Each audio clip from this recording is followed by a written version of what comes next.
अऊज़ु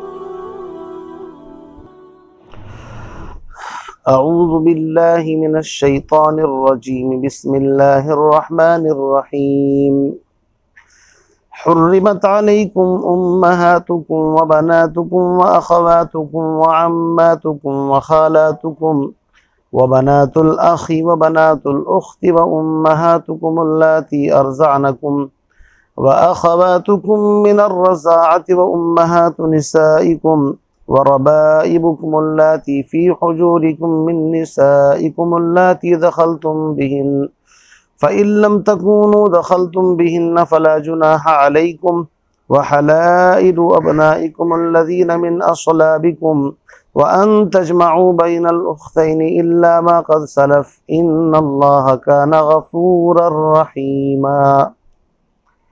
सदक़ल्लाहुल अज़ीम।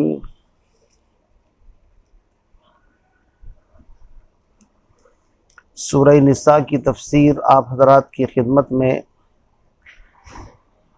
बयान की जा रही है और आयत नंबर 22 तक अल्हम्दुलिल्लाह सूरह निसा की तफसीर आपके सामने बयान की जा चुकी थी। अब आयत नंबर 23 ये एक तवील और लंबी आयत है। इससे पहले अल्लाह रब्बुल इज़्ज़त ने मीरास के मसाइल बयान करने के बाद एक लफ्ज़ आया था तिल्का हुदूदुल्लाह, कि ए लोगों ये अल्लाह की हदबंदियाँ हैं अल्लाह की तरफ से। वमन यतअद्दा हुदूद अल्लाह, और जो इन हुदूद से तजावुज़ करेगा तो अल्लाह रब्बुल इज़्ज़त की नज़रों में वो बागी है, मुजरिम है। तो ज़ाहिर बात है इस्लाम एक पाकीज़ा और मुक़द्दस मज़हब है। इसमें हर चीज़ को एक सलीक़ा, एक शऊर, एक आदाब के साथ हर चीज़ के अलग अलग मसाइल इसके अंदर मौजूद हैं। निकाह किन औरतों से करना है, किन से नहीं करना है, इस सिलसिले में पाकीज़ा हिदायत मौजूद हैं। इस्लाम से पहले ज़माना जाहिलियत में लोग अपनी सौतेली माँओं से शादी कर लेते थे और उनके ऊपर कपड़ा डाल करके ये समझते थे कि जिस तरह माल उसके हम मालिक हैं इसी तरह इनके भी मालिक हैं। तो एक तरीके से ज़िना ही आप उसको कह लीजिए। ज़ाहिर बात है ये बहुत ही अक़ल से, शरा से और तबीयत से बिल्कुल गिरा हुआ काम है। इसीलिए कुरान ने इसके बारे में हिदायत दी, वला तनकिहू मा नकह आबाउकुम मिनन निसाई इल्ला मा क़द सलफ़, कि जिन रास्तों पर तुम्हारे वालिद जा चुके हैं, चाहे वो निकाह के ज़रिए से, चाहे वो गैर निकाह के ज़रिए से, हत्ता कि किसी औरत से अगर वालिद का नाजायज़ ताल्लुक़ है या था तो भी उस औरत से शादी करना इंसान की अक़ल, शरीयत और शराफत के भी ख़िलाफ़ है। चूँकि उन रास्तों पर जाने की ममानियत कुरान और हदीस के अंदर साफ़ तौर से आई है। इसलिए फ़रमाया इल्ला मा क़द सलफ़, हाँ जो पहले गुज़र चुका उसको छोड़ो। इन्नहु काना फ़ाहिशतन व मक़ता व साअ सबीला। तो चूँकि जिन औरतों से निकाह करना ममनू है, हराम है, उनका तज़किरा यहाँ से शुरू किया गया। हुर्रिमत अलैकुम उम्महातुकुम, यहाँ पर यूँ समझिए 4 किस्म की औरतें ऐसी हैं कि जिनसे निकाह करना हराम है। इनमें से तकरीबन 7 औरतें तो वो हैं जो नसब की वजह से हराम हैं, क़राबतदारी की वजह से हराम हैं। जैसे माएँ, बहनें, बेटियाँ, फूफियाँ, उनका ज़िक्र आएगा तो इनको मुहर्रमात नसबिया कहते हैं, यानी नसब की वजह से हराम है, हर हाल के अंदर हराम है, इनसे निकाह करना जायज़ नहीं है।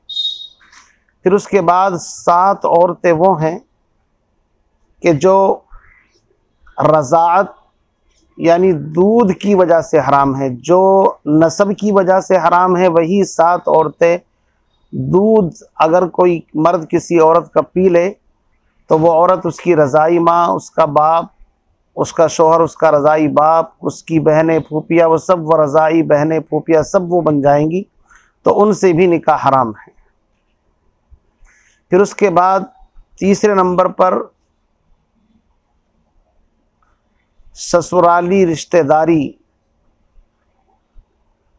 हुर्मत बिल मुसाहरा या हुर्मत बिस्सहर, यानी ससुराली जो रिश्तेदारियां हैं, जैसे सास है, सगी साली है, उनकी हुर्मत, उनके मसाइल बयान किए। और उसके बाद फिर चौथी किस्म की औरत, वल मुहसनात मिनन निसा, से वो औरतें कि जो किसी गैर मर्द के निकाह में हैं, जब तक वो किसी गैर मर्द के निकाह के अंदर हैं उस वक्त तक उनसे शादी ब्याह जायज़ नहीं। हाँ, अगर वो उनको तलाक दे दें या उन शोहरों का इंतकाल हो जाए तो इद्दत के बाद फिर उनसे शादी की जा सकती है, बशर्ते कि कोई और शरई उज़्र यानी रज़ाअत या और कोई उज़्र माने ना हो। तो देखिए कुरान मुक़द्दस ने कितनी पाकीज़ा तालीम दी। फरमाया हुर्रिमत अलैकुम उम्महातुकुम, हराम कर दी गई तुम पर तुम्हारी माएँ, तुम्हारी माएँ तुम पर हराम कर दी गई हैं। वो माँ चाहे बिल्कुल हकीकी हो और चाहे आईनी अल्लाती यानी बाप की तरफ से हो या माँ की तरफ से, किसी भी तरीके से अगर माँ है, चाहे वो सौतेली माँ ही क्यों ना हो। हुर्रिमत अलैकुम उम्महातुकुम, हराम कर दी गई तुम पर तुम्हारी माएँ, व बनातुकुम, और तुम्हारी बेटियाँ, तुम्हारी सुल्बी हकीकी बेटियाँ। उसी के अंदर वो बेटी कि जो तुम्हारी बीवी के साथ आई है, जिसको रबीबा कहते हैं, उसका मसला आगे आ रहा है। यहाँ रुक कर के ये याद रखिए कि अगर किसी शख्स ने किसी औरत से शादी की तो चाहे खलवत सहीहा ना पाई जाए, इस औरत की माँ इस मर्द के ऊपर हराम हो गई। बरखिलाफ इसके कि अगर किसी औरत से शादी की और उसके साथ उसकी बेटी भी है, तो अगर इसने उससे जिमा खलवत सहीहा नहीं की है और इसने उसको तलाक दे दी, तो फिर ये आदमी उस औरत की बेटी से शादी कर सकता है। इसमें थोड़ा सा फ़र्क किया गया है, वो आगे आपके सामने आ जाएगा। वैसे उलमा ने बड़ी तफसीलात लिखी हैं। यहाँ तक लिखा है कि अगर कोई मर्द किसी औरत से शादी कर ले तो अब चाहिए कि वो इस मामले में एहतियात बरते कि उसका वालिद इस औरत से शादी ना करे, और अगर वालिद ने किसी औरत को शहवत के साथ छुआ भी हो तो भी उसको माँ का दर्जा दिया गया है। लड़के के लिए मुनासिब नहीं है कि वो उस औरत से शादी करे। बहुत पाकीज़ा और मुक़द्दस मज़हब है इस्लाम। अनसाब की, नसब की और बच्चों की इस तरीके से शरीयत ने हिफाजत कराई है। चूँकि अगर कोई भी आदमी कहीं भी मुँह मार ले चलता हुआ तो फिर तो इससे नसब भी मुतासिर होगा और सारा का सारा निज़ाम दरहम बरहम हो जाएगा। इसलिए बड़ी अहम हिदायतें हैं। फरमाया हुर्रिमत अलैकुम उम्महातुकुम, हराम कर दी गई तुम पर तुम्हारी माएँ, व बनातुकुम, और तुम्हारी बेटियाँ, व अखवातुकुम, और तुम्हारी बहनें, व अम्मातुकुम, और तुम्हारी फूफियाँ, वही चाहे सगी फूफियाँ हों और चाहे आईनी अल्लाती अखियाफ़ी हों। व बनातुल अखी व बनातुल उख्ती, और फरमाया व खालातुकुम, और तुम्हारी फूफियाँ और तुम्हारी खालाएँ, व बनातुल अखी, और भतीजियाँ, व बनातुल उख्ती, और भांजियाँ यानी बहन की बेटी भांजी, और भाई की बेटी भतीजी, ये भी हराम है। व उम्महातुकुम अल्लाती अर्ज़अनकुम, तो यहाँ तक जो 7 चीज़ें ये बयान की गई कि हराम कर दी गई तुम पर तुम्हारी माएँ, नंबर 1 माँ, नंबर 2 बेटी, नंबर 3 व अखवातुकुम, और तुम्हारी बहनें, और नंबर 4 व अम्मातुकुम, और तुम्हारी फूफियाँ, और नंबर 5 व खालातुकुम, तुम्हारी खालाएँ, और नंबर 6 व बनातुल अखी, तुम्हारे भाई की बेटी यानी भतीजी, व बनातुल उख्ती, और नंबर 7 तुम्हारी भांजी। तो ये वो मुहर्रमात हैं जो नसब और रिश्तेदारी की वजह से हराम हैं। आगे फरमाते हैं व उम्महातुकुम अल्लाती अरज़अनकुम, और तुम्हारी वो माएँ जिन्होंने तुम्हें दूध पिलाया है, यानी रज़ाई माँ। व अख़वातुकुम मिनर रज़ाअ, और तुम्हारी वो बहनें जो दूध पीने की वजह से तुम्हारी बहनें हैं, यानी रज़ाई बहन। तो यहाँ पर सिर्फ रज़ाई माँ और रज़ाई बहन का तज़किरा किया है अगरचे, लेकिन वही साथ के साथ रज़ाई खालाएँ, रज़ाई फूफियाँ, रज़ाई भतीजी भांजियाँ, वो सब की सब यहाँ पर दाखिल हैं, उनसे भी शादी और निकाह हराम है। इमाम आज़म अबू हनीफ़ा रहमतुल्लाह अलैह फरमाते हैं कि कुरान ने आम रखा है रज़ात को, और रज़ात की मुद्दत है 2 साल, कि अगर बच्चा 2 साल में जब नशो नुमा होती है बच्चे की, उस वक्त दूध पी ले, चाहे वो 1 कतरा पी ले, 1 घूंट पी ले, यानी जिससे रोज़ा टूट जाता है, इतनी मिकदार हलक से नीचे या नाक के ज़रिए से जाए, अगर इंजेक्शन या किसी और तरीके से पहुँचाई जाए तो उसका एतबार नहीं। इमाम मालिक और दीगर आइम्मा के यहाँ 5 या 3 घूंट की वो कैद लगाते हैं, लेकिन इमाम आदम इसको मुतलक रखते हैं, अबू हनीफ़ा रहमतुल्लाह अलैह। और इमाम लैस इब्न साद वो तो बहुत वुसअत कहते हैं कि अगर बड़ी उम्र के अंदर भी कोई दूध पी ले उससे भी रज़ात साबित हो जाएगी। बहरहाल फरमाया कि तुम्हारी वो माएँ जिनका तुमने दूध पिया है, और तुम्हारी वो बहनें जो तुम्हारी दूध की वजह से रज़ाई बहनें हैं। आगे फरमाते व उम्महातु निसाइकुम, और तुम्हारी बीवियों की माएँ, व उम्महातु निसाइकुम, बीवियों की माँ यानी तुम्हारी सास, व रबाइबुकुम अल्लाती फी हुजूरिकुम, और तुम्हारी बीवियों की बेटियाँ जो कि तुम्हारी परवरिश में रहती हैं। मतलब वही कि तुमने किसी ऐसी औरत से शादी की कि जिसके पहले शोहर से, पहले खाविन से कोई बेटी है।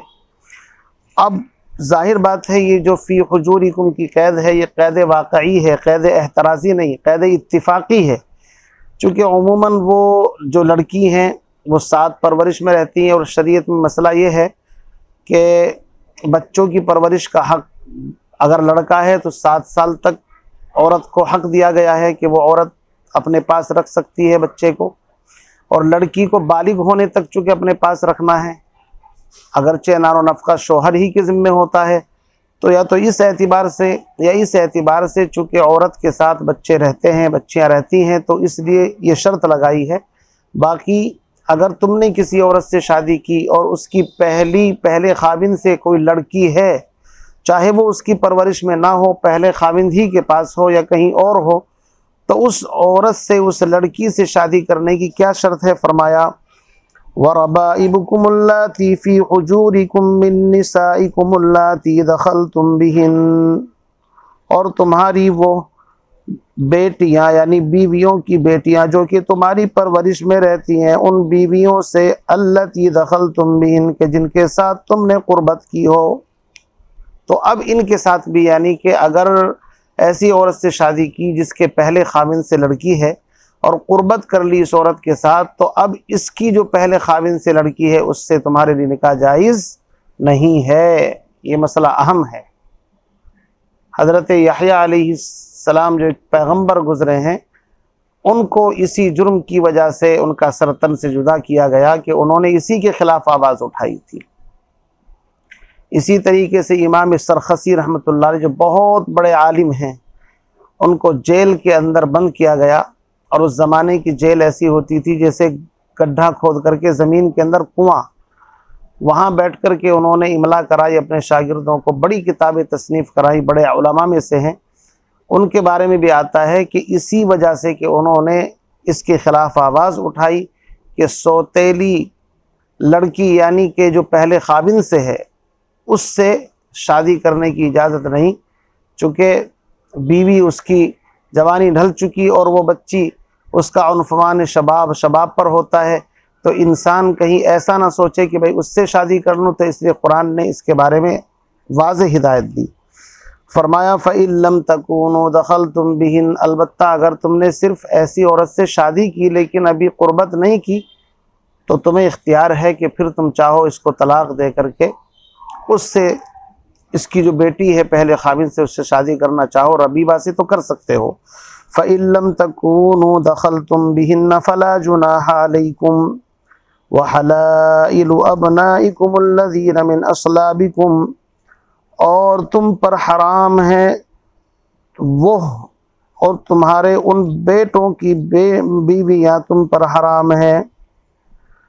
व हलाइलु अबनाइकुम अल्लज़ीना, और तुम्हारे उन बेटों की, अबनाइकुम अल्लज़ीना मिन अस्लाबिकुम, जो कि तुम्हारी नस्ल से हों। क्या मतलब? सुल्बी बेटे की, हकीकी बेटे की बीवी भी इंसान के ऊपर हराम है। हकीकी बेटे की शर्त इसलिए लगाई कि अगर लय पालक या मुँह बोला बेटा है और वो अपनी बीवी को तलाक दे दे तो चूँकि वो हकीकी बेटा नहीं है तो उससे शादी अगर करना चाहे तो उसकी इजाज़त है। जैसा कि हज़रत ज़ैद बिन हारिसा रज़ी अल्लाह ताला अन्हु, इन्होंने निकाह किया था और फिर इन्होंने तलाक दे दी, तो उन्हीं से नबी अलैहिस्सलातु वस्सलाम ने निकाह किया था और ज़माने जाहिलियत में बड़ा शोर किया मुनाफिकीन ने। तो कुरान ने इसको अलग क्लियर किया कि हकीकी बेटे की बीवी अलग है और मुँह बोले बेटे की बीवी का वो हुक्म नहीं है।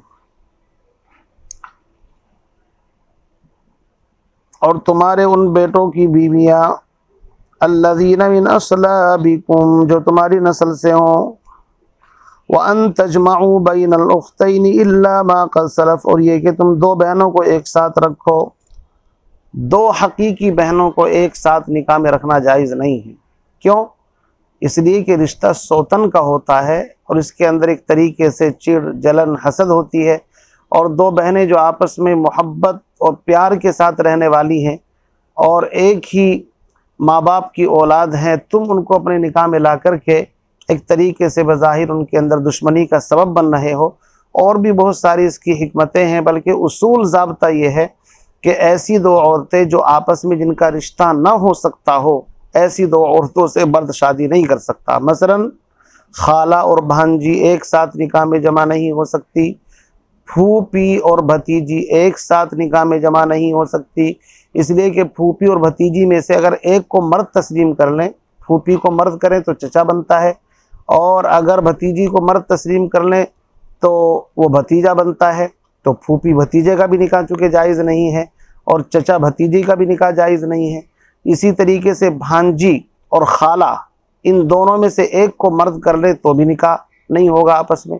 तो कुरान ने कहा व अन तजमाऊ बैनल उख्तैन इल्ला मा क़द सलफ़, मगर हाँ जो पहले गुजर चुका, ज़माने जाहिलियत में जो तुम कर चुके सो कर चुके, गुज़िश्त आँचे गुज़िश्त। इन्नल्लाह काना गफ़ूरर रहीमा, बेशक अल्लाह ताला बड़े बख्शने वाले, बड़ी रहमत करने वाले हैं। तो खुलासे कलाम ये निकला कि तकरीबन 14 किस्म की औरतें ऐसी हैं कि जिनसे इंसान का निकाह जायज़ नहीं है, हराम है। और इससे ये भी पता चला कि इन औरतों से पर्दा भी नहीं है, चूँकि जिनसे निकाह हराम है इसका मतलब ये है कि ये औरतें ऐसी हैं जो उसके लिए महरम का दर्जा रखती हैं, और महरम का मतलब ये है कि महरम से कोई पर्दा नहीं होता। इसलिए इंसान, औरत ना अपने बाप से पर्दा करेगी, ना भाई से, ना अपने चचा से, और इसी तरीके से ना अपने दादा से। ये ऊपर नीचे सारे के सारे रिश्ते इसके अंदर मुराद हैं। बहरहाल अल्लाह ताला से दुआ फरमाए हम तमाम को इन बातों पर अमल पैरा होने की सआदत और तौफीक नसीब फरमाए। अल्लाह ताला कुरान पाक के इस फैज़ को, इस दर्स को उम्मत मुस्लिमा के अंदर आम और ताम फरमाए। और हम जो हजरात हमारी इन वीडियोज़ को, हमारे दुरूस को सुनते हैं, उनसे मुअद्दिबाना इल्तिमास है कि अगर वो इनसे फैज़याब होकर के इसको समझते हैं कि सदक़ा जारिया है और आगे इसको शेयर करना चाहिए, पहुँचाना चाहिए, तो अपने दोस्त, अहबाब, रिश्तेदार, उन तक इसको पहुँचाने की कोशिश करें सदक़ा जारिया समझ करके, ताकि अल्लाह रब्बुल इज़्ज़त ज़्यादा से ज़्यादा उम्मत को दीन की बातों से मुस्तफ़ीज़ होने की सआदत और तौफ़ीक नसीब फरमाए। व आखिरु दावाना अनिल हम्दुलिल्लाहि रब्बिल आलमीन।